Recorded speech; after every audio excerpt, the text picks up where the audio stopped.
Hello मित्रों, नमस्कार। मैं रमेश मौर्य और स्वागत है आप सभी का श्री बालाजी पीएससी एकेडमी में। मित्रों, हम पढ़ने जा रहे हैं क्या? जीव विज्ञान। और जीव विज्ञान में हम क्या पढ़ेंगे? कोशिका। तो चलो आइए समझते हैं अच्छे से कोशिका को। सबसे पहले यहाँ पर हम समझेंगे कि कोशिका यानी कि कोशिका जिसे इंग्लिश में सेल कहते हैं, ठीक है। ये होती क्या है बताइए? तो जीवन की सबसे छोटी कार्यात्मक एवं संरचनात्मक इकाई को हम क्या कहते हैं? कोशिका कहते हैं। यानी कि जितने भी पृथ्वी पर जीव जंतु है बताइए, ठीक है, ये सब किससे मिलकर बने हुए बताए? तो यह है एक कोशिका से ही मिलकर बने हुए हैं। यानी कि प्रत्येक जीव किससे मिलकर बने होते हैं बताए? तो कोशिका से ही मिलकर बने होते हैं। एक ही कोशिका का जब विभाजन होता है बताइए, जब डिवीजन होता है तो अनेक कोशिकाओं का एक समूह बन जाता है, और जब बहुत सारी कोशिकाओं का एक समूह बन जाता है तो एक अंग बन जाता है, और उसी अंग से मिलकर एक शरीर बन सकता है। तो इस प्रकार से हमारा भी जो शरीर है बताइए, यह भी एक कोशिका से ही मिलकर बना हुआ है, ठीक है। इतनी बात समझ के नहीं बताइए तो पृथ्वी पर जितने भी जीव जंतु बताइए सब किससे मिलकर बने होते बताइए? कोशिका से ही मिलकर बने होते हैं। यहाँ पर जो इम्पोर्टेंट जो प्रश्न है वो पूछे जाने वाले प्रश्न बताए, उनको हम अच्छे से देखने का प्रयास करेंगे। सबसे पहला यहाँ पर कि जो कोशिका है उस कोशिका के अध्ययन को क्या कहते हैं, है ना। इतनी बात समझ के नहीं बताइए कोशिका के अध्ययन के विज्ञान को क्या कहते हैं? तो कोशिका के अध्ययन के विज्ञान को हम क्या कहते हैं बताए? तो कोशिका के विज्ञान के अध्ययन को साइटोलॉजी कहते हैं। क्या कहते हैं बताइए? साइटोलॉजी कहते हैं, आपको याद रखना है। उसके बाद देखते हैं तो कोशिका शब्द का प्रयोग, इतनी बात समझ के नहीं बताइए कोशिका शब्द का प्रयोग सर्वप्रथम किसने किया था? तो कोशिका शब्द का प्रयोग सर्वप्रथम अंग्रेज वैज्ञानिक रॉबर्ट हुक, किसने बताइए? अंग्रेज वैज्ञानिक रॉबर्ट हुक ने सबसे पहले कोशिका शब्द का प्रयोग किया था। और कब किया था बताइए? तो 1665 ईस्वी में। और इन्होंने कोशिका यानी कि इन्होंने कोशिका की खोज सर्वप्रथम की थी, कब बताइए? 1665 में। लेकिन इन्होंने जो कोशिका की खोज की बताइए, वो जीवित कोशिका की खोज की थी या मृत की कोशिका की खोज की थी बताइए? तो इन्होंने एक मृत कोशिका की खोज की थी। किसकी खोज की थी बताइए? एक मृत कोशिका की खोज की थी।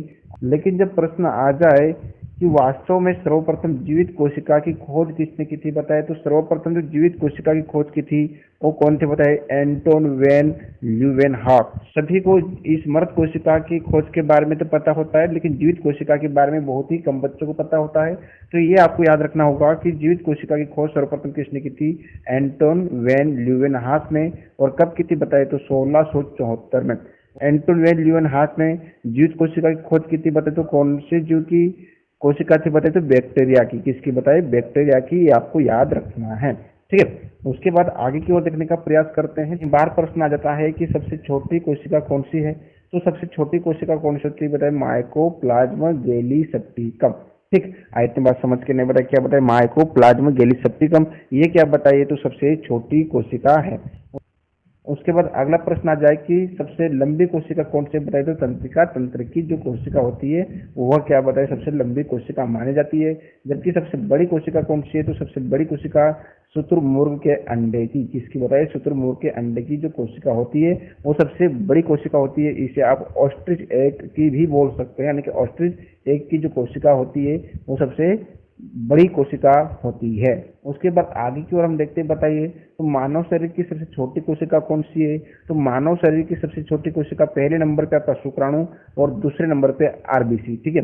इतनी बात समझ के नहीं होता। मानव शरीर की सबसे छोटी कोशिका कौन सी होती है? पहले नंबर की आपकी शुक्राणु और दूसरे नंबर पे आरबीसी। अब आप बोलेंगे सर बोले शुक्राणु कैसे और आरबीसी कैसे, ठीक है। तो मैं आप सभी को बता देना चाहता हूँ कि ये जो शुक्राणु है ये शुक्राणु ओनली और ओनली किस में पाया जाता है बताइए? ये पुरुषों में पाया जाता है, जबकि महिलाओं में शुक्राणु नहीं पाए जाते हैं। और ये जो आरबीसी है ये महिलाओं में पाए जाते हैं, और ये आरबीसी जो है बताइए पुरुषों में भी पाए जाते हैं। तो कभी प्रश्न आ जाए कि पुरुषों में पाई जाने वाली सबसे छोटी कोशिका कौन सी है बताइए? तो पुरुषों में पाई जाने वाली सबसे छोटी कोशिका आपकी शुक्राणु, जबकि महिलाओं में पाई जाने वाली सबसे छोटी कोशिका आपकी आरबीसी।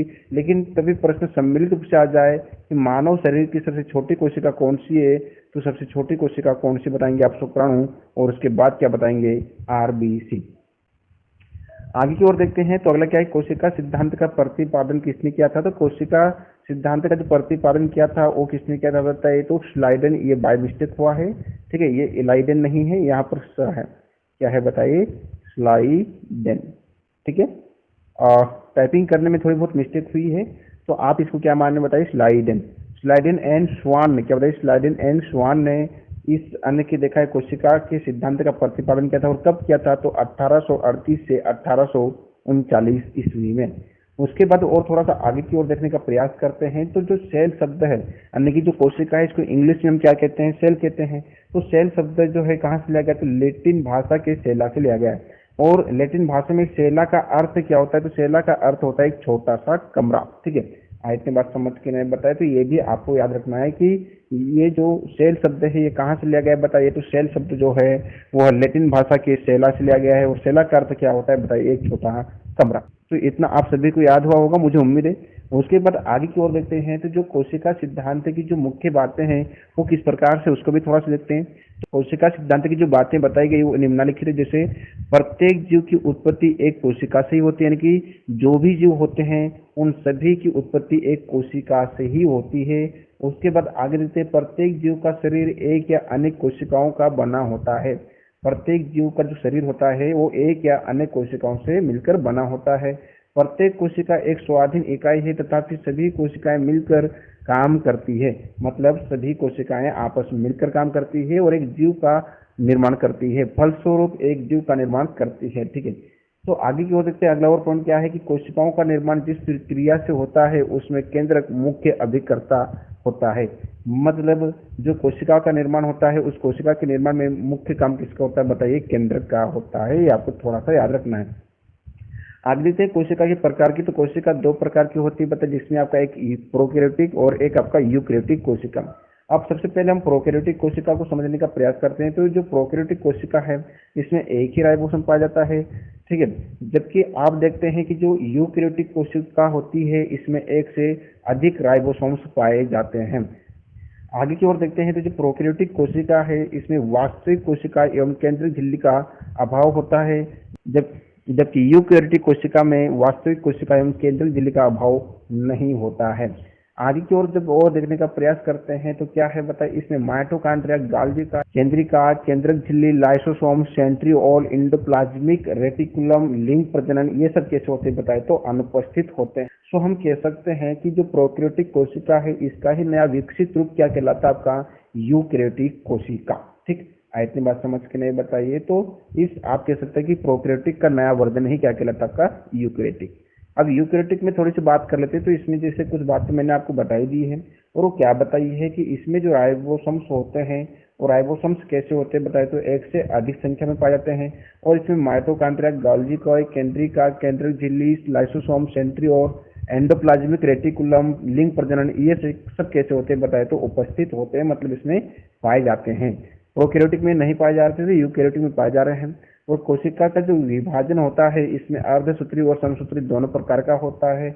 मतलब ये जो आपकी यूकैरियोटिक कोशिका है इसमें कोशिका का जो विभाजन होता है वो अर्धसूत्री और समसूत्री दोनों प्रकार का होता है। जबकि आप जब देखते हैं, बताए, प्रोकैरियोटिक कोशिका में तो कोशिका का विभाजन सिर्फ अर्धसूत्री प्रकार का होता है। इस प्रकार से आपने कोशिका की बेसिक जानकारी को अच्छे से समझने का प्रयास किया है। आगे हम कोशिका के भाग देखेंगे, जैसे माइटोकॉन्ड्रिया, केंद्रक, लाइसोसोम्स। ठीक, इतनी बात समझ के नहीं बताए, इन सभी को हम अच्छे से याद करने का प्रयास करेंगे। तो मिलते हैं अगले वीडियो में।